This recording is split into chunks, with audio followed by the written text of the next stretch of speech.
আজকে পবিত্র জুমার দিন, সপ্তাহের শ্রেষ্ঠ দিন। সপ্তাহের কি দিন?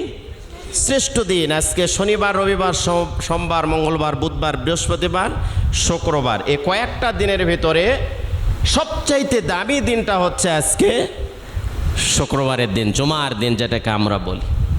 এখানে আমরা বলে থাকি যে লক্ষ লক্ষ টাকা খরচ করে যদি মক্কা মদিনা আমরা যেতে না পারি, তাহলে জুমার দিনে যদি আমরা আগে আগে মসজিদে এসে মসজিদের আদব কায়দাকে, শৃঙ্খলাকে, ডিসিপ্লিনকে যদি আমরা সুন্দরভাবে রাখি এবং ডান পাশে যদি বসে যাই, সর্বপ্রথম যে ব্যক্তি মসজিদে এসে ঢুকলো, আল্লাহ সুবহানাহু ওয়া তাআলা একটা উট কোরবানির সওয়াব ওই বান্দার আমলনামায় লিখে দিবেন। 2 নম্বরে যেই বান্দা মসজিদের মধ্যে প্রবেশ করলেন,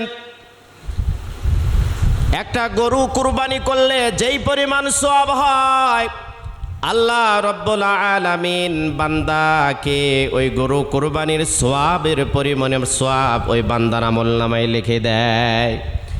3 নম্বরে যে বান্দা মসজিদে প্রবেশ করে, ছাগল কুরবানি করলে যেই পরিমাণ সওয়াব হয়, সেই সওয়াবটা বান্দার আমলনামায় আল্লাহ পাক লিখে দেন।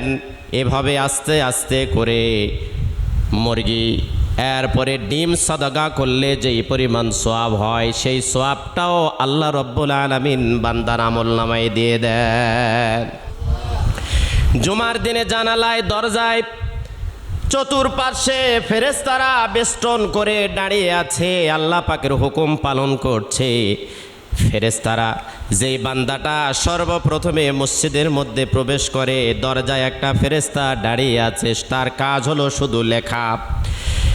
এই লেখাটা আল্লাহ পাকের কাছে জমা দিয়ে দেয় আর বলে, আল্লাহ, তোমার এই বান্দার বহু ব্যস্ততা ছিল, বহু কাজ ছিল, হাজারো ব্যস্ততার মধ্য দিয়া যথা সময়ে জুমার দিনে মসজিদে এসে আদব রক্ষা করে শৃঙ্খলার সাথে খুতবা শুনেছে, নামাজ আদায় করেছে, এরপরে তোমাকে সেজদা দিয়েছে, এই খাতাটা যখন আল্লাহর দরবারে চলে যায়, আল্লাহ রব্বুল আলামিন জুমার দিনে রুসিলা করে দিয়া আজকের ওই মুসল্লি যে আগে আগে থেকেই চিন্তা চেতনা আছে, আমি মসজিদে যাব, জুমার দিনে গুনাহ খাতা মাফ করে নেব, যারা আগে আগে মসজিদে চলে আসলো, শুক্রবারের দিনে একটু কাজ কাম কম করে আগে চলে আসে, আল্লাহ তাআলা ফেরেশতাদের খাতা হাতে নিয়ে ওই বান্দার জীবনের সব গুনাহগুলো ক্ষমা করে দেন।